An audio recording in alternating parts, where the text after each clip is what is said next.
All right, I guess that's I love that people show up as soon as I say things. Anyway, I'm gonna start the live stream and yeah, we can get started. So first of all, if anyone needs likes having slides, there's the link as well, in addition to the QR code. Thank you all for being here with for this first getting started with large language models or LLMs in ImageJ workshop. My name is Mark Hiner, and I'm one of the senior developers at LOSI. That's Kevin Ellis Series Lab at the University of Wisconsin-Madison. And yeah, I'm looking forward to talking about large language models. And I'm just going to be using LLMs constantly, but in case that's a new term for anyone, we're just talking about ChatGPT and Claude, OpenAI, these kinds of tools. So a little bit about myself. So once upon a time, I was actually a biochemist. That's where I started out and then got into software development. I've been with the Fiji development team for the past 15 years, off and on. I had a little stint working with organ transplant software. But in my uh, moonlighting time, I am really a secret entomologist. I love parasitoid wasps. I less love public speaking in general, but I do really care as part of the Fiji development team. I want to make our tools as accessible as possible. And I want to make sure that new users have good routes to get started with t tools and that that everyone can find the tools that they need for their tasks. So that's kind of where I see myself fitting in. So this workshop is going to be a early introduction to a chatbot that uses large language models in Fiji. So this is like when you go to chatgpt.com or using a web-based LLM interface, but we have something running actually in Fiji that's kind of aware of your Fiji installation and can use that information to help you do things inside of Fiji.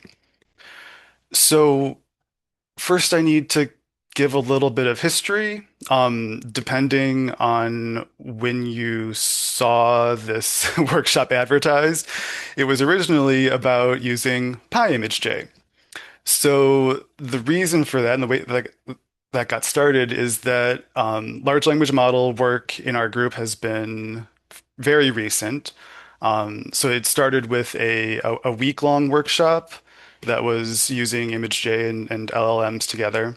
That was in August, and that was kind of first exploring PyImageJ inside of Google Colab. So Colab is a Jupyter notebook environment that has a built-in Gemini AI assistant that can run code and debug code and do things like that for you. So that was kind of the first like easiest attempt of how do we use ImageJ in a context-aware LLM environment. But Colab has issues because it's fundamentally not a reproducible environment. We can't control the base state of Colab, and it's adding extra complexity because we're packing PyImageJ, this Python Java translation layer, on top of notebooks, on top of LLM use. So it was a lot. It was a lot of content, and notebooks can be clunky to like if you just want to open an image, like that's so easy in Fiji, but it's less easy in a notebook, or it's not as intuitive at least.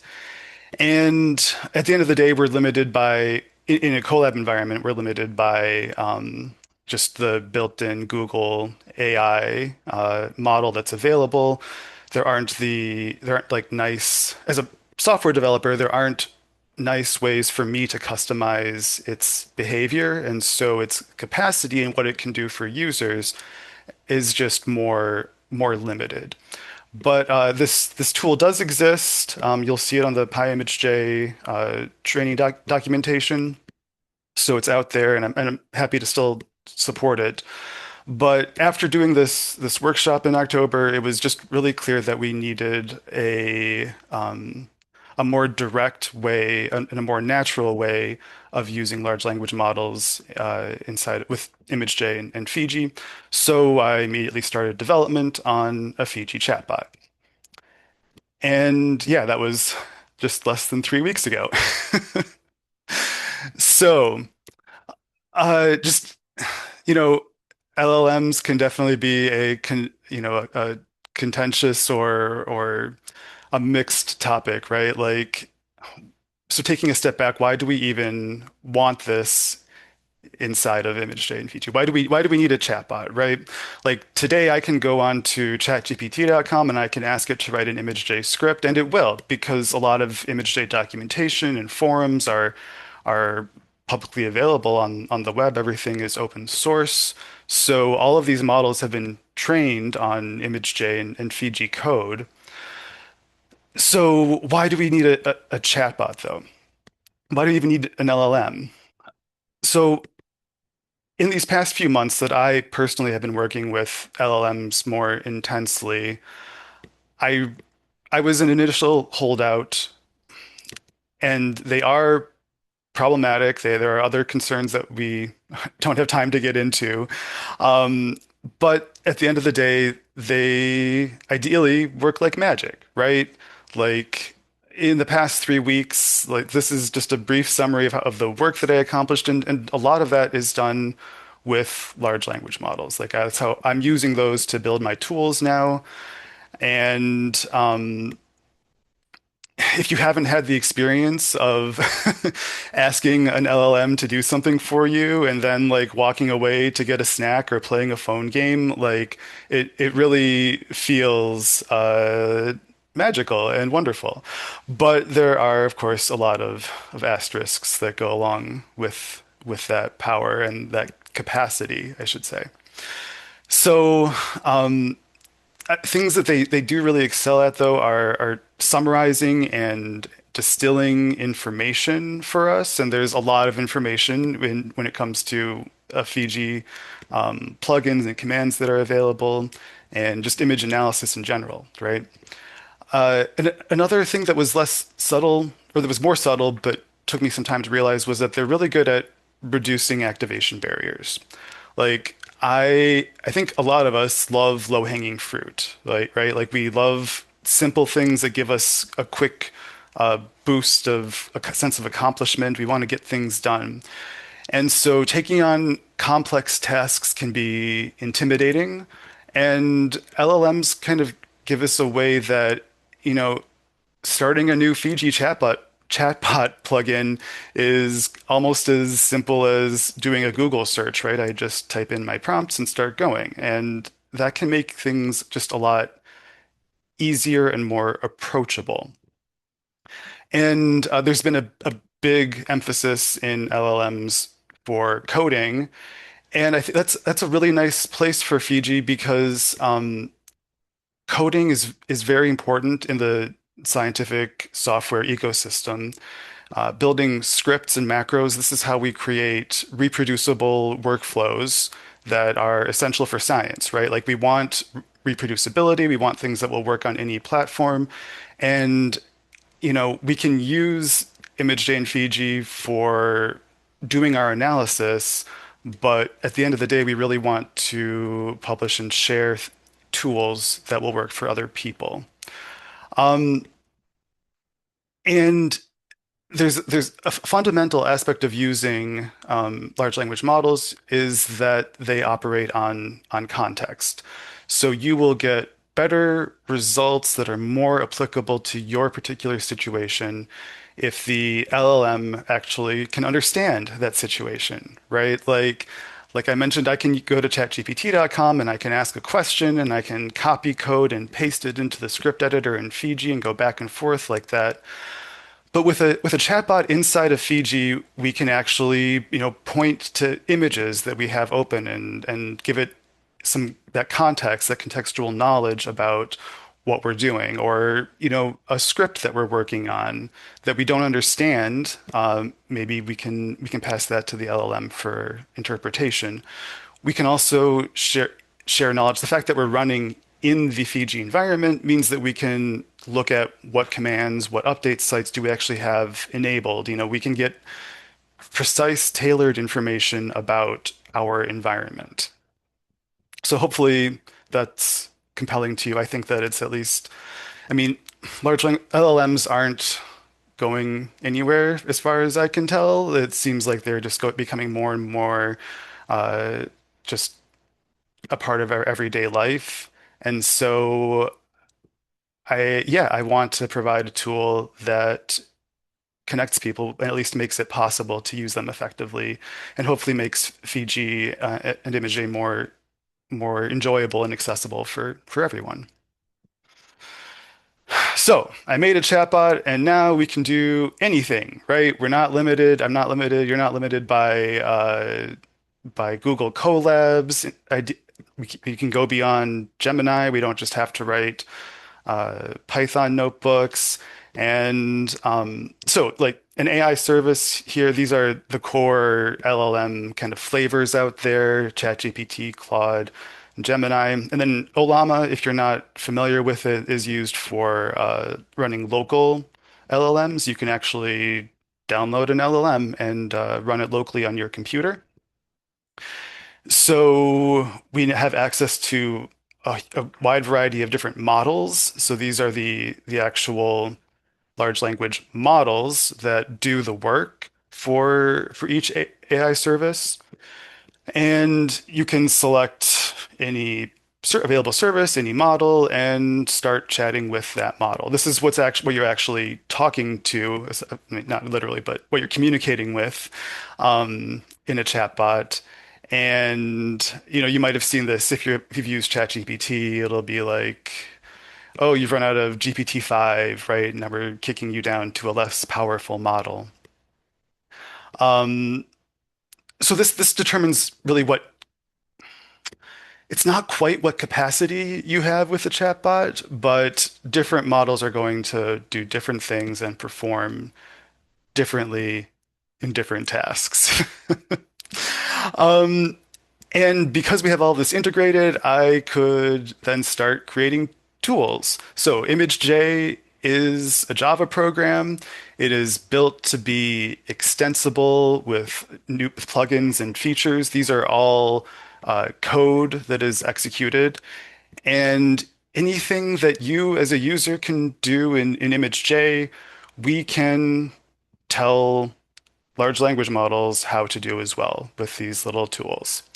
And so that's a huge amount of power, right? Like we can do everything. It's all possible, at least in theory, right? Like in reality, um, there are limits that we run into.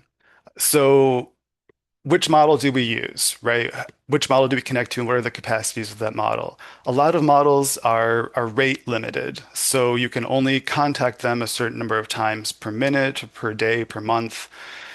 And for any model that doesn't cost anything, those limits can be quite restrictive.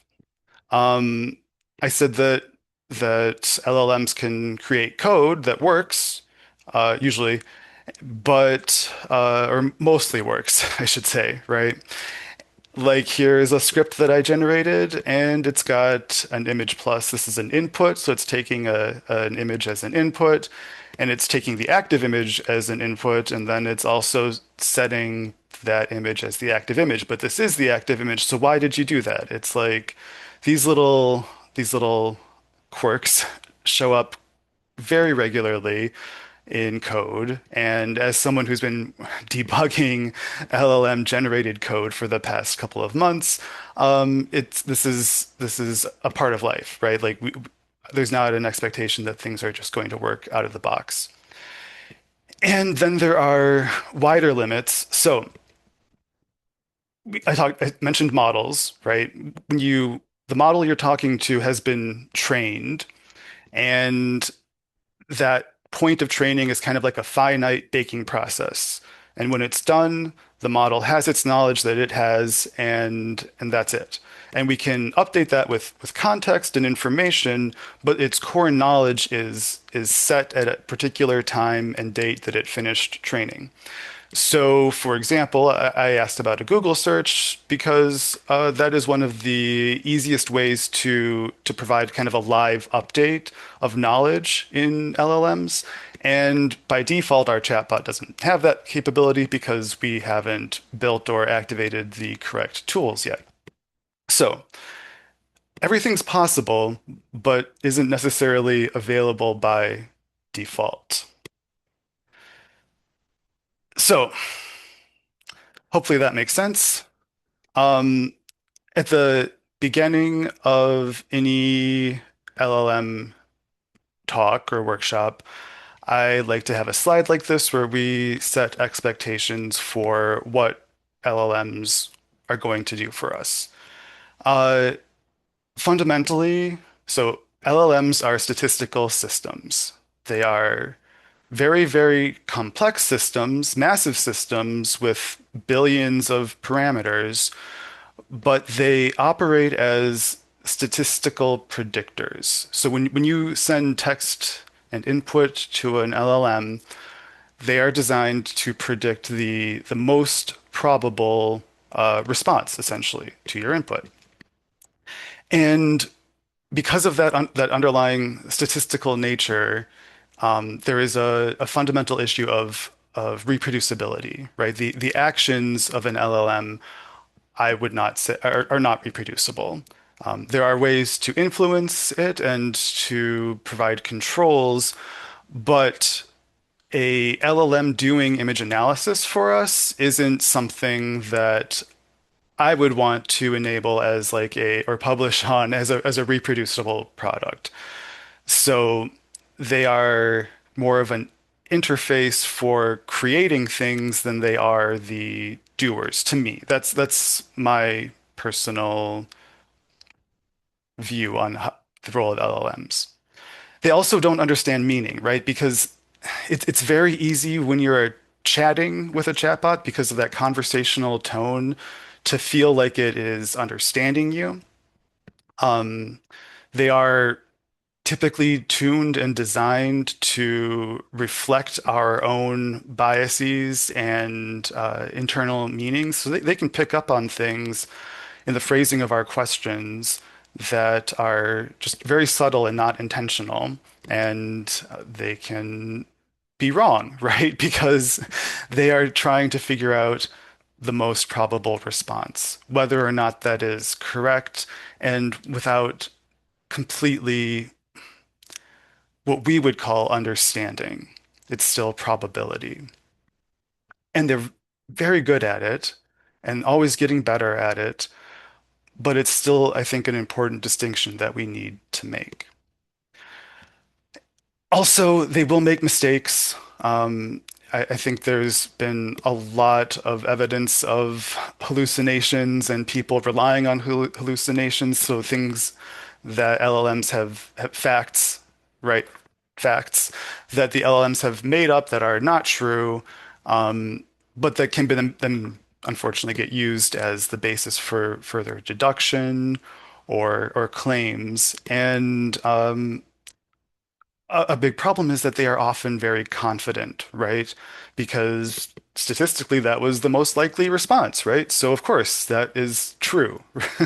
But it's the most statistically likely response given all these preconditions, given that model's actual training and context. So, all of this is to say, not that using LLMs is a problem or that we can't use them or they can't be effective. But when we go into using an LLM, think of it as a process. So plan on repeating things and iterating until you get to a kind of an end state. It's not going to happen the first time usually. And importantly, like you are a part of that process. Like, yes, I want to just say, go do this thing and for the LLM to understand all of my intents and figure things out. But at the end of the day, we'd have to invest in how we use the LLM, how we communicate with it, how we craft and engineer our prompts. So that's the messages that we send to the LLM. And whatever we get back, we should be careful to verify and to check. Also, in terms of expectations, I don't know if anyone else ran into this today, but I was very amused when I woke up this morning and tried to ask ChatGPT a question and saw that it was down because of the big Cloudflare outage. It's just another important reminder that we don't own these systems, right? They're black boxes. They run in the cloud typically, and in a way that's very, very foreign in the world of ImageJ Fiji open source development. So good to keep in mind. Okay, so for what we are going to be doing today and what we're going to get out of today, um, so I just wanted to acknowledge the challenges that I don't know. We never have enough development time, right? I fell into my own trap potentially of uh, not believing in iteration, right? I thought, hey, if we connect all of the LLMs to Fiji, they're already working. They know how to do things, and so everything will just be perfect and magical, right? That's never true. It takes iteration, and this Fiji chatbot project has only been around for 3 weeks. This is a long-term investment. This is what I am paid to maintain. And it's going to be a process of going back and forth with you users to meet your needs, basically. In workshops, there's there we have all these models available now. We can use LLMs in all these different ways in Fiji through this chatbot, but there's a new problem of there's no one size fits all model. So, what do we do in a workshop? Does everyone have the specs to run a local LLM? Does everyone need a certain model key? Do we buy model keys for a workshop? That's not figured out right now, right? Like that's part of today is to work together and to answer those types of questions about what you want to see in these workshops. But it means that I can't, or at least at this point, I'm not sure how to set things up in a way that you can all run a consistent set of exercises, if that makes sense. This is also the first time that we're doing this remotely. Everything else has been in person, and historically, these workshops, I would say, work best with really small groups in person. So there's also this question of what can we convey remotely? What can we do with this time together? So my goals and what I hope you get out of this remaining hour is that you at least have confidence in how to select LLM models for your own use. You understand pros and cons and how to make an informed choice there. We'll practice using the Fiji chatbot, and you'll see what it can do today. And I'm sure we'll run into limitations and maybe some bugs. Um, there's, it's funny. If you aren't familiar with the 80/20 rule, about what tasks occupy a lot of the work, all this development time, it's actually very easy to get things working at a basic level. You'd be shocked at how much time it takes to lay out graphical components correctly and make sure your chatbot windows don't get crushed when you resize them. Um, it's always the finicky things that get us stuck, and I'm sure there are still problems today. Um, I also have a developer's hatred for anything that I create myself. So that leads to constant iteration, which I guess works out pretty well in this case because we want to iterate anyway. Anyway, so that was a long side note. I want you to see what is possible for the future. So we'll talk about some technical details And the point isn't necessarily that you have to use those details, but that you are at least aware of what's possible. And, a big part of this is strengthening our connection. As a part of the Fiji development team, I mean, I'm here to build tools for you. And I think that's a big strength of the workshop like this of Halfway to I2K, of any conference and workshop, is just being able to connect so you at least know me, know that I'm a real person and that I want to provide support. And so I'll also make sure that you have a clear path to getting support, to providing feedback, and for asking for what features that you might need in a chatbot in the future. Okay, so we're going to, if you didn't already do this, I had this in the instructions, but it was updated later. It wasn't in the initial version, and I don't know what went out to everyone exactly. So if you haven't already downloaded Fiji, if you don't have, you want a Fiji from the latest downloads. Um, so on Windows, it's probably the x86 64-bit one.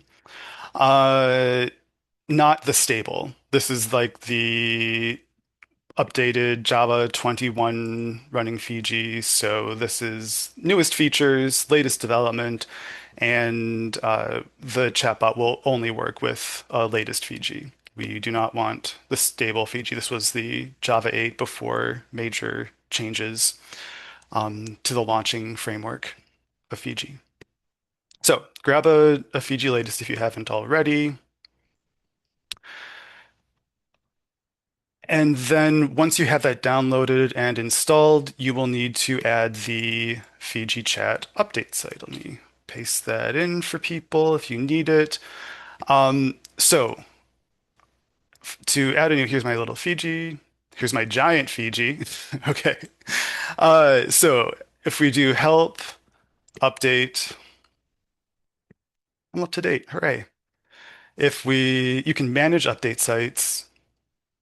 And then you will have to use the add unlisted site button because the Fiji chat plugin is currently not in the master list of update sites. And then just put in that URL I put from chat, the Fiji for the Fiji chat site. You can rename it if you want to, but you don't have to. I'm not going to do that because I don't know what happens if I remove it and it has the same name. Anyway, so after you add the unlisted site, you just apply and close. It should give a list of things that are going to change, and you can click Apply Changes.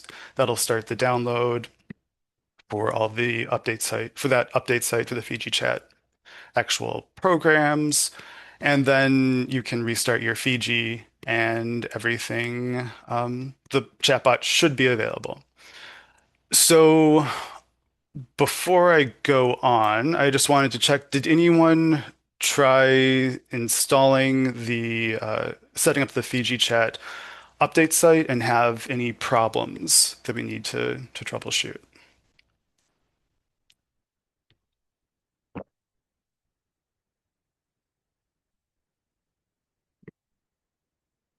If not, okay, cool.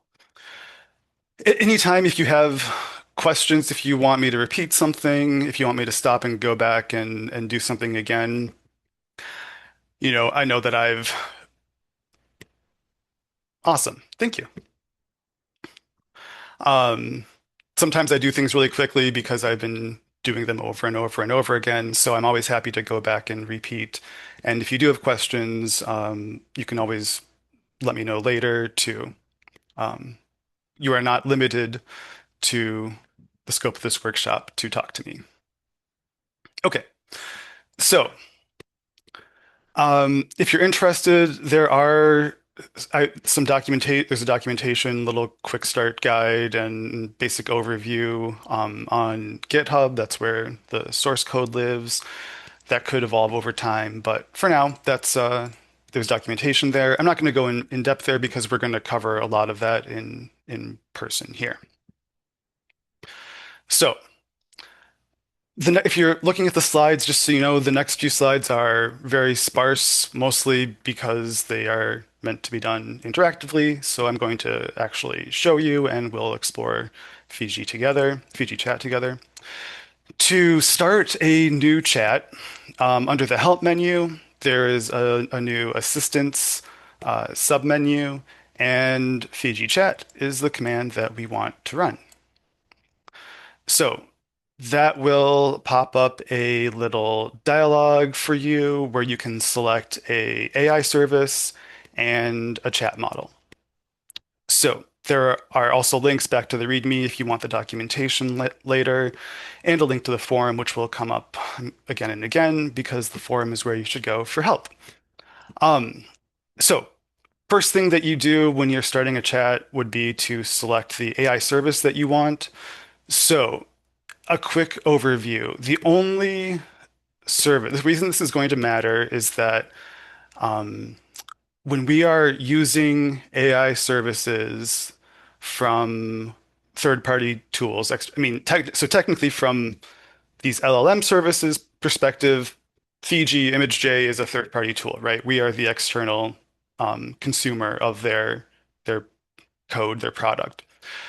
So the way that those things are used are through API keys, which is so annoying. I so wish we didn't have to do this for the Fiji chatbot, but um, the only way to avoid it is with local models. So API keys, just a quick overview, are basically your way of identifying yourself to the service. Because most of these providers charge for their external use. If you use it through their chat interface on the web, they are typically free for basic use if you haven't upgraded plans, etc. But once you start using them in external tools, then they start charging you. Gemini, so Google's Gemini offering is the only one that that I've found a way to make a completely free API key for. But unfortunately, awesome. Unfortunately, when it's free, it is like I mentioned before, very rate limited. So that means there's a limited amount of information that you can pass to and from the LLM in a particular window of time. And it is very restrictive to the point of not really being useful. So if you wanted to experiment to decide if Fiji Chat is something you are interested in, Gemini might be a reasonable way to do that. If you are already subscribing to an LLM service, then you might already have the ability to make API keys, and in but that'll come up next. Okay, I'm sort of getting ahead of myself, but I chicken and egg problem of understanding the this choosing an AI service. So basically, if you want a free thing, try Gemini first. If you already subscribe to an AI service, then use ChatGPT or Anthropic's Claude based on what you're using. And if you want to explore local models and want to bypass this whole API key business completely, then you need to use Olama. So, quick detour on Olama. If you haven't heard of it before, this is a tool for managing local LLMs. I had heard of it and avoided it for a long time because I was intimidated by local models. It is so easy to use. It is so simple. So there's a link there. You go to olama.download.com, get the installer for uh, 1 second, Dan. Yeah, I'll answer that. Um, if you download the installer for your platform, and then you get a cute little local chat bot that just works immediately and can download models. So, uh, you don't even need to do this. All you need to have is the Olama client installed locally. And then in Fiji, it knows all of the models that work potentially. with Fiji Chat, and you can click a remote one, it will download it automatically, which will be very, very slow because some of these are very big. Um, if you do the local model route, your mileage is going to vary because all of these Bs that you see next to the model names, these are billions of parameters. The more parameters that you have, the more representation a model can make. The better it can represent a scenario and understand kind of the context of what's going on. Typically, so in a very, very plain way, we typically expect a large general chatbot would require more parameters than a very focused task-based uh, LLM. Some of these I've had very poor luck with the QWens at running Fiji code. The one I've had the most success with is GPT OSS. I really want to use the 120B model, but I actually do not have enough RAM on my brand new computer to to run that model locally. It's too large. Um, so there's a whole area here that hasn't been explored, and I'm very interested in working with especially these smaller models because these would be perfect for um, uh, targeted workshops and maybe basic tool use. But there's just limits to what I can test, and it'll take time to fully understand all the different models. It's not just one provider the way we have with these. Thank you, Daniel, for answering it. Yeah. Oh, there's also you said Copilot. Did you mean yes, GitHub Copilot. Yep. I had the same question and yeah, no API keys for GitHub Copilot, sadly, for us developers. They basically are covering the costs of API key usage in GitHub Copilot for us by our usage rates, which I've almost used up for the month. Anyway, okay, so that's basics of OLLAMA. Local models, more bees is usually better. You'll have to experiment and see if how things fail. The more that we know, the more that I know about how things fail, I can start to provide workarounds and fixes and explore areas there. But I need to know how things fail first. Anyway, so let's go back to cover the API key scenario. Actually, when you're looking at models, so for the Claude models, they use this fairly annoying literature equivalent naming. Um, General rule. So each provider has a link here to model information, which you can do some extra research on if you're interested. And I mention that because each of these models have different costs associated to them. So I put a few dollars in for each provider and was playing around with them. And so a 4.5 sonnet model will consume resources faster than a 3.5 sonnet. The sonnets for Claude are kind of like the general purpose models. Opus is like the big, super amazing giant model, and haikus are the tiny little models that are easy to and cheap to use. Um, in my own work, I actually use Claude a ton for coding, and I have been very happy with the haiku models for that purpose. GPT has a similar nomenclature. They have minis to define their tiny little models. Um, and then I don't remember what the O versus not O is right now. Apologies.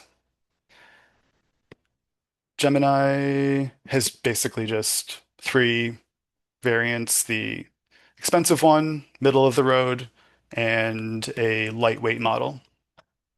So, um, it's often reasonable to start with a lighter weight model first, see how it does, and then move up based on your needs. Okay, so when you click OK here, long intro. Ah, right. I already have an API key set. So if I didn't have an API key set for Gemini, you would have seen a dialog like this, which would be the API key for that provider. So all of these dialogues have links to the site that you would go to for that particular service to get an API key. So I've tried to make this as simple as straightforward as possible for you, so you have routes to successful API use. Um, if you have questions about that, if you run into problems, please let me know, and we'll try to make it easier. Once you have an API key, you just copy and paste it in here. There's no way to view it in this editor. All you can do, if you need to see things later, we can go to, actually I'm going to, yeah, go back here, clear that background. Under Assistance, Manage API Keys. Here you can choose which provider, and you can either set or clear out and just delete the API key for that provider right now. This is very minimalistic. Expect changes and improvements here to make it more user-friendly, but at least you have a basic way for editing these and seeing what's set right now. Once you have an API key set, when you start the Fiji chat, it will automatically open up the last provider and the last model that you chose. Um, if you want to change that at any point, currently you need to use the little gear icon and go back to the settings, and then you can reselect a different provider and a different model and restart. I definitely want to put some drop downs here so you can change that inline, but just hasn't been done yet. So at this point, but once you're here, you have a chat window, you have a provider, you have a model, and you are now chatting with an LLM.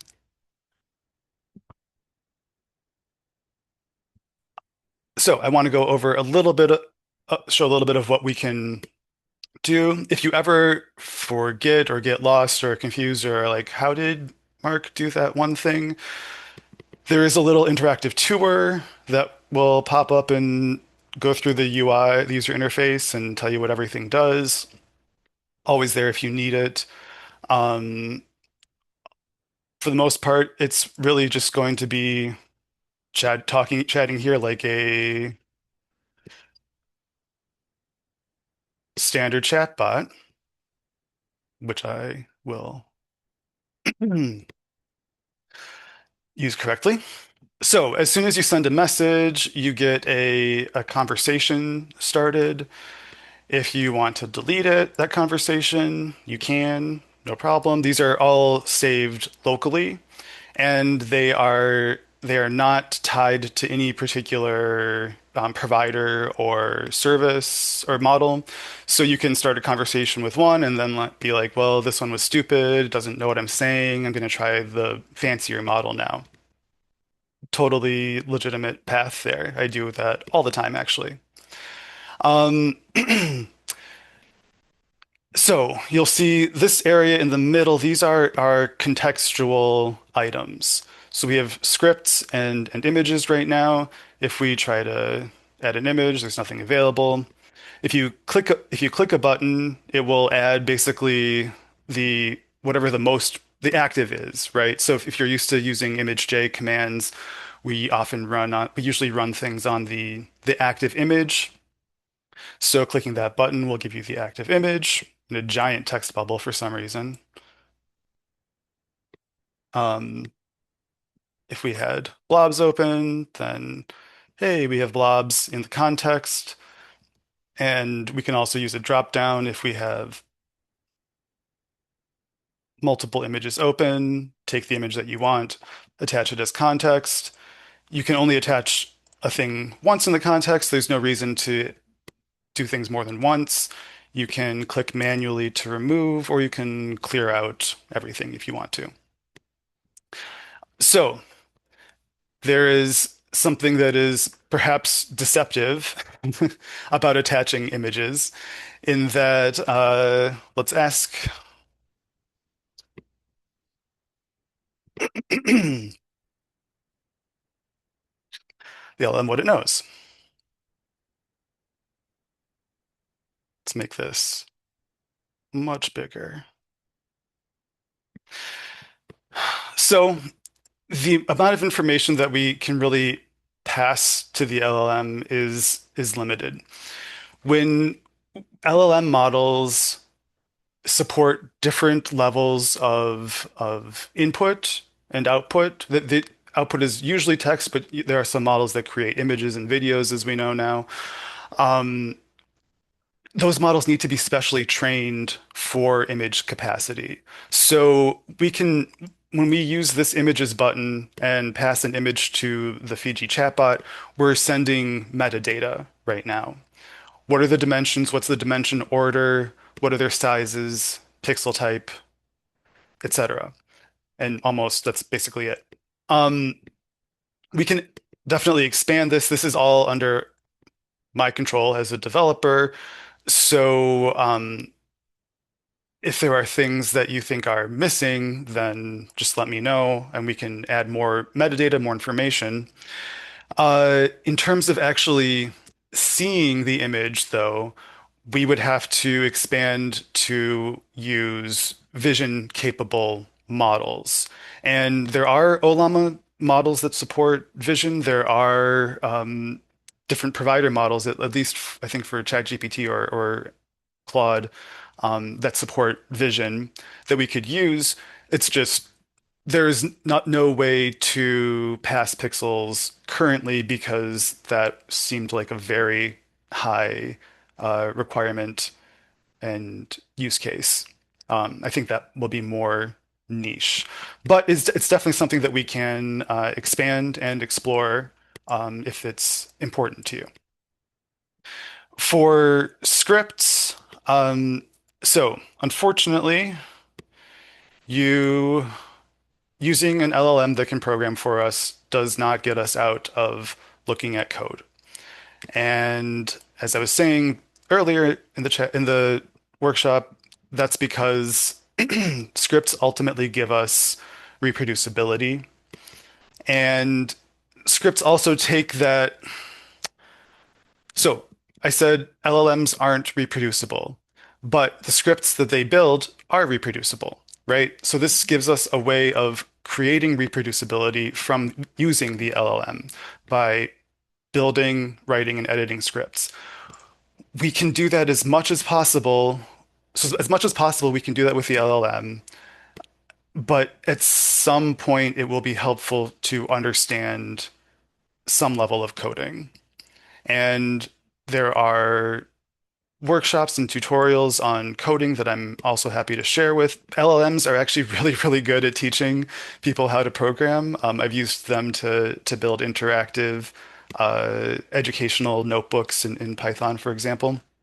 So you have the tools at your hands to learn coding and at least to understand. At the very least, let's start a new conversation.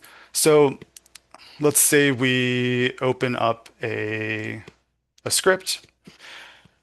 Again, we can, if we have multiple scripts, we can select one. Otherwise, it'll take the active tab. We can also select particular lines of a script and attach those as context. But again, if we do it multiple times, we can't do the exact same lines. And this all gets kind of smushed together into a nice bit of information for the LLM. You don't have to worry about, oh no, I'm sending the script 3 times or anything like that, and using more of my bandwidth that's so very precious and limited. Um, but this gives us a way to talk to the LLM about a script. So we could say, um, please.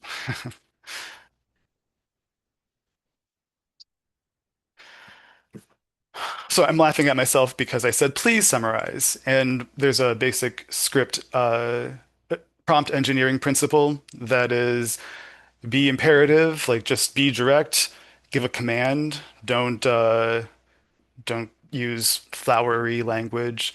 And as a Midwestern, Minnesotan, Wisconsin raised person, I'm always very polite by default with my LLMs. So, but thankfully, we got some responses back. And so, we can get this kind of breakdown. And we could also say,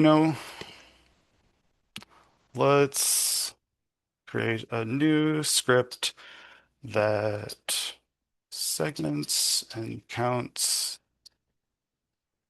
input image. And I'm stopping here because there are so many different ways that I could write this. An input image of the active image of an image. Those are all different ways of expressing kind of the same concept that I wanted to highlight as how nitpicky we can get with prompt engineering. But this is all very important, input image, excuse me, um, because this can all influence the types of output you get from your LLM. Made a new script. This is good.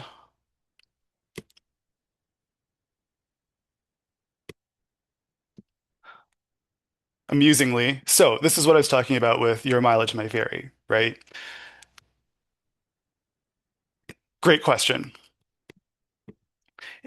The different this act right here, not so much, not so different. Um, the difference would be ChatGPT.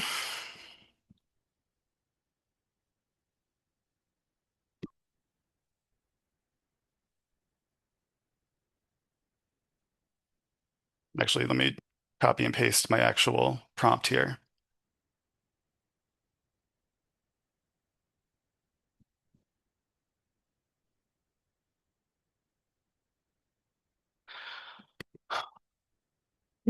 So this is a Python script that absolutely won't work in ImageJ because it's using these libraries, which are not installed in the Fiji Python. So the default Python script in Fiji is using a special library that doesn't have access to a lot of these external like NumPy and scikit-image.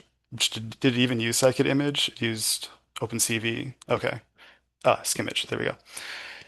So by asking the chatbot to do this, we could get a script that in theory would actually work in ImageJ. It's totally capable of populating the script editor for me, but it decided not to. Sometimes it prints out the results, sometimes it enters them directly. It decided to make an IJM. So obviously, this made some questionable decisions. This is probably an ImageJ macro and not a Python script.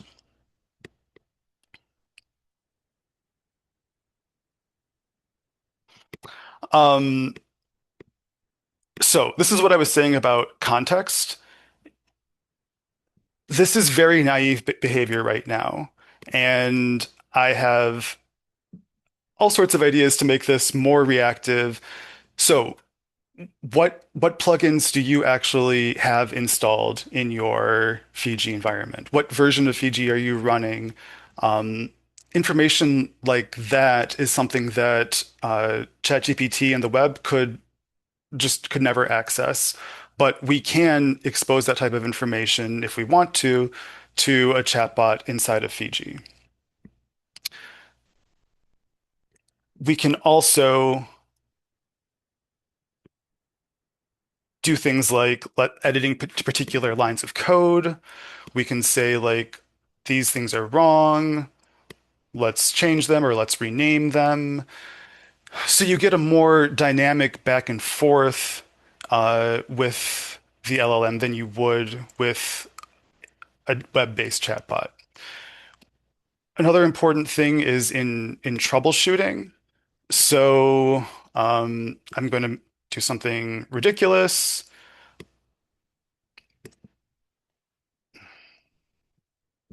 and say,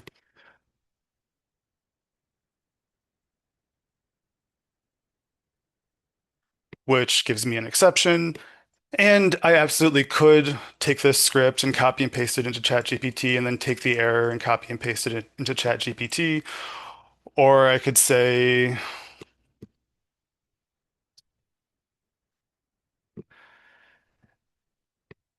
which is not very impressive with something harebrained like this, but with more specific failures, we can now provide tools to help the LLM debug like out of memory errors. For example, what do I do if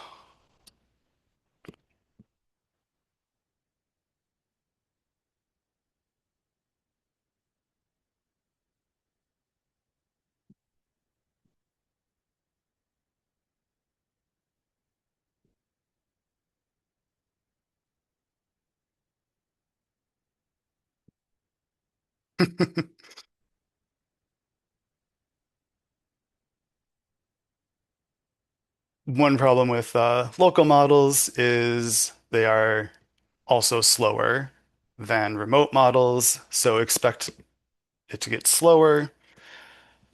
And I've also run into into scenarios sometimes where the Olama models just get stuck.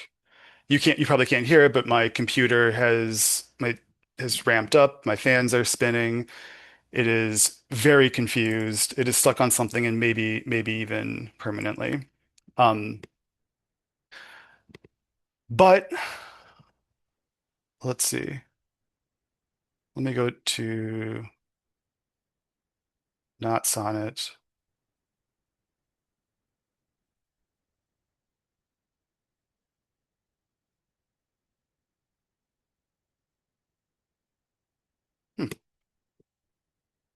Hmm.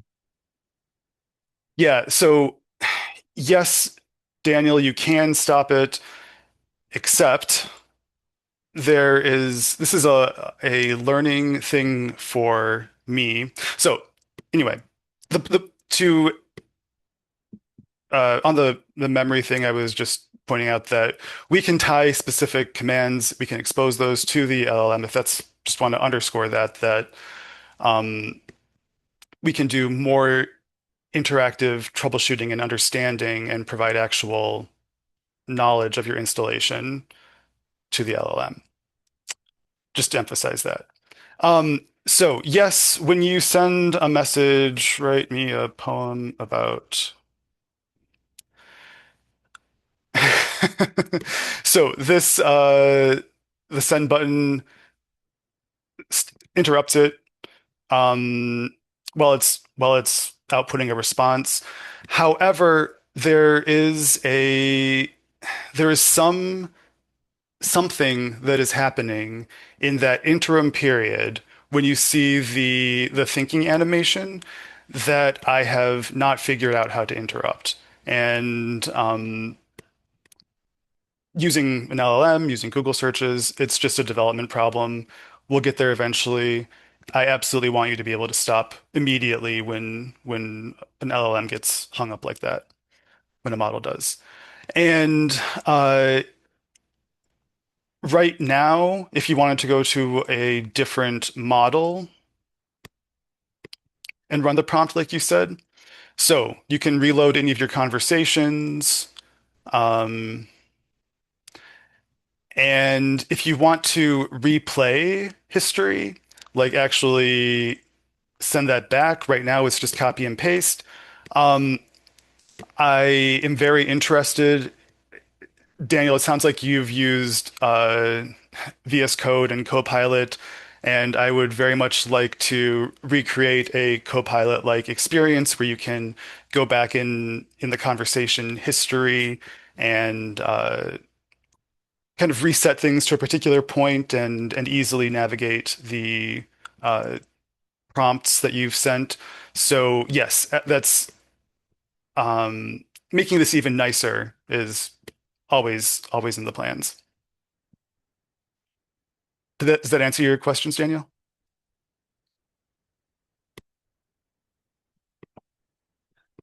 Cool. Let's see. So there is also you can also do macro recording with the script editor. It's basically just like what commands here, let's start new for thresholding. I'm not quite sure what interesting, interesting choice there, friend. Um, I'm not sure what macro recording should look like exactly with an LLM, or if it's even something that's really worth investing in more than scripts. But wow, really wants to run all of the commands. Memory, updater. Okay. So the what I was trying to show was that it does have an awareness of installed commands and can run things as you saw, like open blobs for me. Obviously, there's no point in doing this, but it can. And if you didn't know how to do this, if a new person didn't know how to do some of these things, the LLM can at least potentially help find commands. And as you run them, whatever it runs, so if we open up the macro recorder,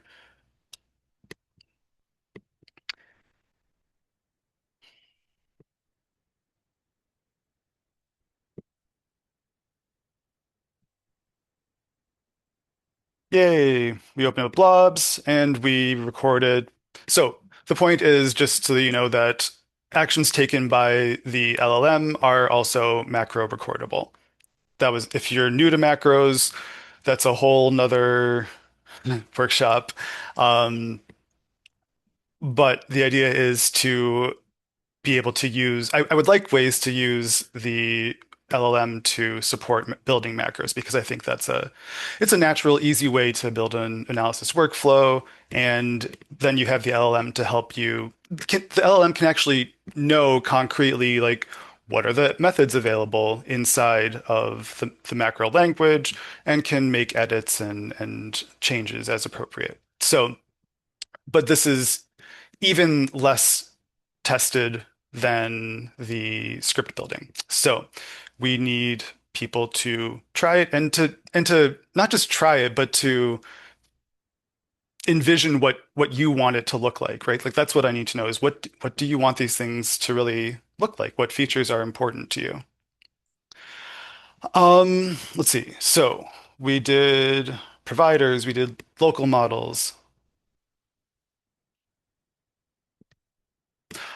Oh, really? That is definitely not intentional. There's some real weirdness with the with the accelerators, with the shortcuts. So I will make a note of that, Andrew, and take a look. Thank you very much for that feedback.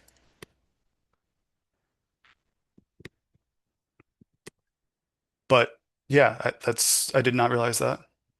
And it's definitely not intentional. I don't think that anything else was assigned to control zero.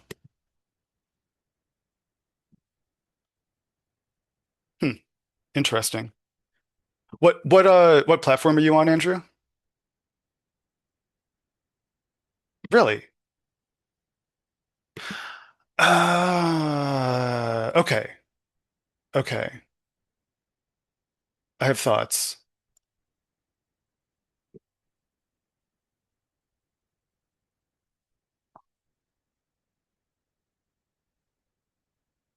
Yes, that makes sense. Yes.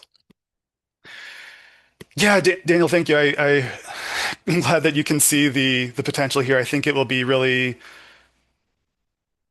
fun, and I just want to keep working on it forever until I'm really happy with it.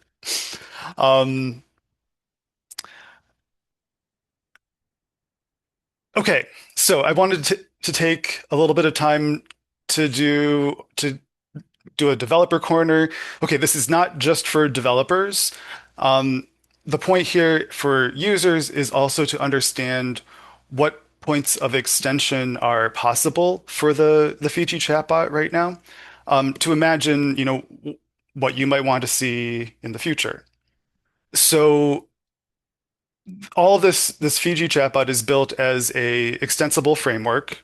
It's built so that you can add functionality to it on your own update sites for your own plugins. Um, it is under the hood. It's all built on this library called LangChain for J, which hopefully you won't need to know too much about. But it's just there for your information. It depends on what you want to do, I suppose. And there's a bunch of points of extension, and I wanted you to be thinking about how do you want to well, I guess, do you want to connect your tools to the LLM chatbot, and then what kind of connections are you interested in making? For users, just note that this is what's possible. Remember that anything in Fiji can be adapted for LLM use. Um, we just have to decide what that looks like. And if you have particular pain points that are repetitive or frustrating, like those are really good points or like finding things, just accessibility. Those are good places to think about just making things easier with the assistant. So sorry for the Java code. Please forgive me. Um, AI tool plugin is one of the main ways that I expect people to contribute to this project. You just need a class that's got this plugin annotation. These are side Java plugins. And the key here is that any methods that you provide that have this handy little tool annotation will become methods that the LLM can run. LLMs vary a whole lot in how they run these tools. And so this is where that iteration comes from, is trying out a variety of models and figuring out how do we make something that is so easy to use that the stupidest models won't mess it up, basically. There are other parts of this tool ecosystem that are available for exploration.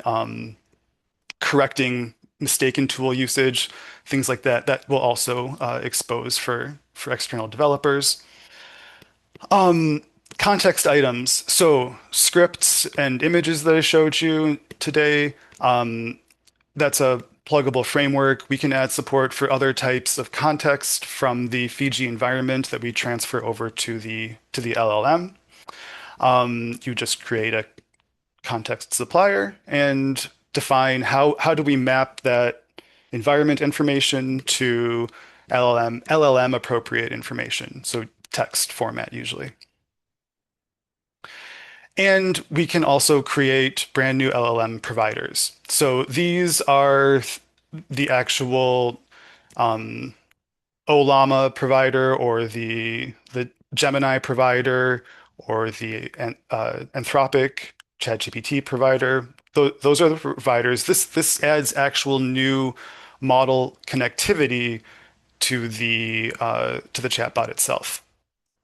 So I don't expect people to do this. This was probably something that I will do, but it is available if people need it. And there are some areas that I think could be worth exploring.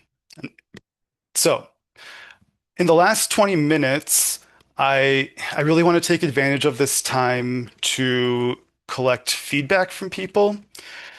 So, I have a little questionnaire. It should take about 5 minutes, hopefully, to fill out. That's hilarious. So we have to seriously, like, as I was when I was making this plugin, I was like, something's not right with the shortcuts in general. So apologies for stealing everyone's Zoom in and out, but we'll take a look at that. Anyway, please t let's take 5 minutes to start filling out this questionnaire, provide your feedback, and then I'm also hoping that it might give people some I ideas and thoughts. I want to use the last then 15 minutes just to talk and take questions if you want me to try anything and see how things work. With the chatbot, I'm happy to demo to play around, and we can see what fails. I can take more notes. I have just a giant laundry list of all the things that I want to improve. Um, but yeah, it's just our time to figure out what the future looks like. Yeah, so I'm going to shut up for until 1:15 my time, so 1:16. 5 more minutes. If you don't finish, you can finish later, that's fine. But yeah, we'll check back in 5 minutes.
Right. It is, huh.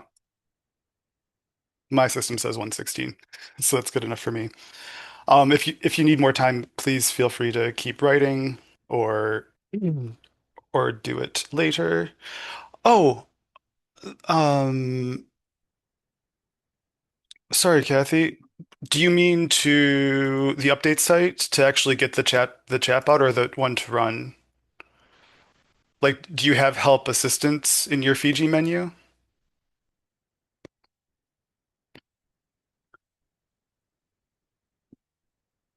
No assistance yet. Okay, cool.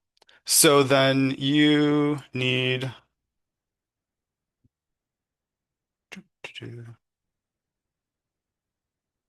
this one.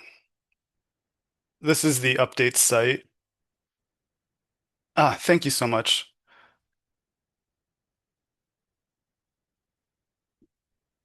And if you don't already know, here are some directions for adding update sites if it's a new thing to you. You have to use the unlisted button. I'll just show you. So help, update, manage update sites, and then add unlisted site. And then you can put that one in and it should work. Okay, so I have to say I really love yeah, I know it's unlisted right now. So the timeline for me was I wanted to have something that I was really happy with people using in a general way to get more feedback before putting it into the main list of update sites. So that'll come next. I just want there are basically when there aren't things that I am unhappy with. Oh, thank you, Daniel. I appreciate that. Um, yeah, I that's my goal, right? I want there's so much information, there's so much knowledge in Fiji. There's a lot. It was really interesting at the first workshop I did. Um, there's so much interest in, using LLMs to do segmentation and to do those actual like agentic image analysis tasks and then people would come up and ask me like, well, how do I do this? And I'm like, oh, you just use like trainable bucket segmentation or we're just thresholding and doing some basic pre-processing. Like a lot of tasks don't require deep learning, I think. And if we can automate things, automate the processes to build just the simple things easy, making that easy, I think we can still do a lot of good.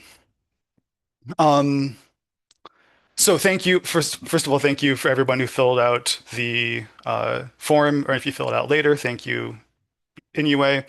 Um, then, uh, it really is important to me to, I mean, when I make tools, I want to make something that I enjoy. Um, but at the end of the day, it's more important to me to make something that people want to use and is helpful to people. And if I can make things just more accessible and easier to use, and if I can help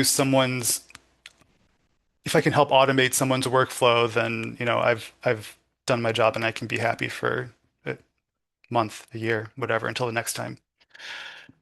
So, Andrew, you had an excellent question about SciJava parameters. So, for people who don't know,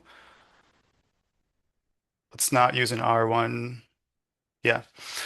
So inside Java scripts, we have these at parameters syntax, and these comment lines up here. Um, this was one of the major pushes for me to integrate the scripting with an LLM. Like I was like, this is my goal. I want them to make scripts that have at parameters. And I would say, what am I, like 35% of the time, that might be overly generous. Maybe more like 20% of the time, they do it naturally. But I have done no work in terms of prompt engineering to say, well, let's just do it. Let's okay, I don't want to use GPT Turbo. Let's go back to Olama, and I'm going to say uh, make a new script, new Python script that thresholds the active image using that parameters.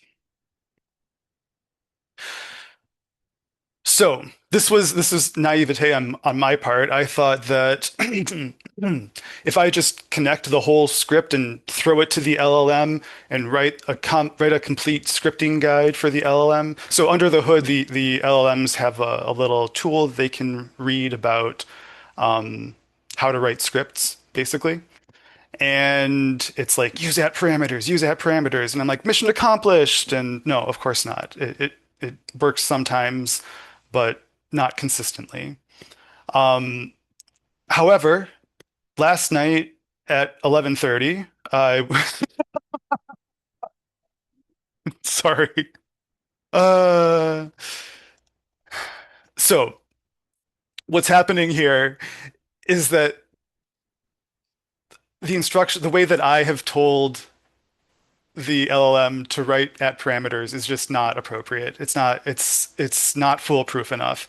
It needs to be foolproof. Um, it is getting very confused, and also because this is a local model with less computing power. So for a cloud-based model, it would do better. I'm fairly confident. But still, I was saying last night, 11:30, I was brushing my teeth and I was like, oh, I know how to do add parameters and make them always work. And yeah, there wasn't enough time between 11:30 last night and right now to get them working. But it's very, I want to do a whole rework of how script generation from the LLM works, just to make it more consistent. And like I was saying, there are these tools that I can use to do validation and to provide more immediate feedback on the tools that the LLM uses. And that it's just like it's a complaint-driven system where I have to see what fails to know what I need to correct. And I'm just starting to see where things fail because I spent so much time making these chat windows the right size, which still didn't work because now it's putting in tables and it's breaking all of the formatting. So it's a time thing, yeah. But absolutely, the app parameters are a really important part of scripts, and I think that an LLM is a nice way to convey that because we can teach the LLM how to do that correctly, how to use script parameters correctly, and then instead of teaching the people how to do it, and then people can learn through osmosis, basically, and see by example. So, uh, great point, and thank you for that. Um, Last 5 minutes, I just wanted to see. So, let's see. In case we can talk for a few more minutes, here are some additional ideas that I have considered for where to go from here. Um, I I hate the API key management. I don't want anyone to have to pay to use LLMs. But then there's this problem of if you use a local LLM, you still need a computer capable of running them. Um, so right now we just have that Olama connection, but there are other model marketplaces that exist in the world. One is Hugging Face, and then there's also a GitHub Models, which I haven't, which I just learned by looking at Bob, actually. They do some GitHub model stuff.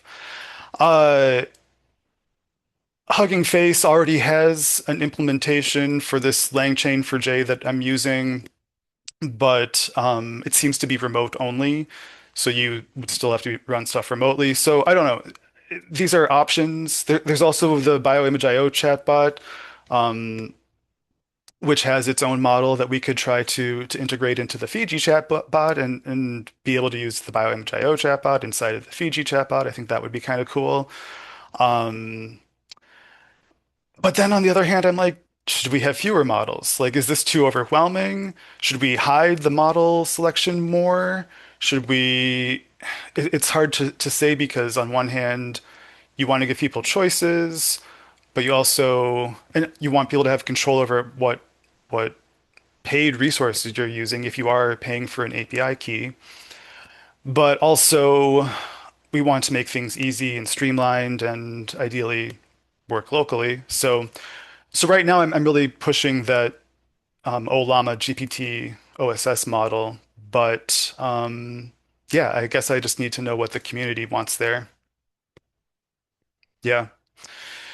Yeah, having some sort of rating system or sorting or even like advanced and or like basic advanced options that changes the visibility, I might try. I'm really curious how important vision is to people if they think that they want to connect with models that can actually look at their images, or if metadata is if enough, which really comes down to how people are using their LLM. And and then it's just like, what other tools do you what kind of tools do you want to see? What do you want your chatbot to do? Do you want it to be able to make web searches? Does it need to know up-to-date information? Does it need to know um, yeah, just latest papers, things like that uh, could be useful. So there are built-in tools to some of these providers, but then it does vary by AI service. There's also this question of guardrails. What kind of, we didn't talk about like PHI or just privacy in general of using LLMs, using an external service from Fiji. Uh, what controls do you want over your data and information? So my default has been that you need to provide context like scripts and code and images and kind of that is your opting in to sending things to the LLM. But there's probably should be a protection about just do you are you aware of all of my plugins? Are you like, can I run the side, can the LLM run the search module to look for what's installed? How like thinking about things like that are just important, I think, ethical questions for the LLM. And these are all open right now. Um, and I will do what I think are sensible defaults, and I will try to make it transparent. And I welcome all of the input and feedback from you all from the community. So hopefully that's clear. Uh, Finally, I just want to say if you do have questions about any of this, always the forum is the best place to talk. You can also, if you want to, you can go in the uh, what is it? Tag LLM. You can go in the LLM tag and make a new post here. Um, yeah, totally. Totally agree with the HIPAA concerns. So anyway, yeah. So please, if you haven't seen me on the forum already, just tag me at HinerM and I will respond and keep developing this. Expect a forum announcement and easier installation without being an unlisted site soon. Soon, whatever that means. Hopefully in the next month, I'd say at least, depending on how complicated some of these things are. So with that. If you have any other questions, please let me know. You can also PM me on the forum, private message me, and I'll respond as well. I know that it can be intimidating to post publicly. So, yeah, I just want to say thank you all. Thank you all for being here, for attending, and for your support and kind words. And yeah, I'm excited to go on to the next steps and to keep working on it. So, yeah, thank you.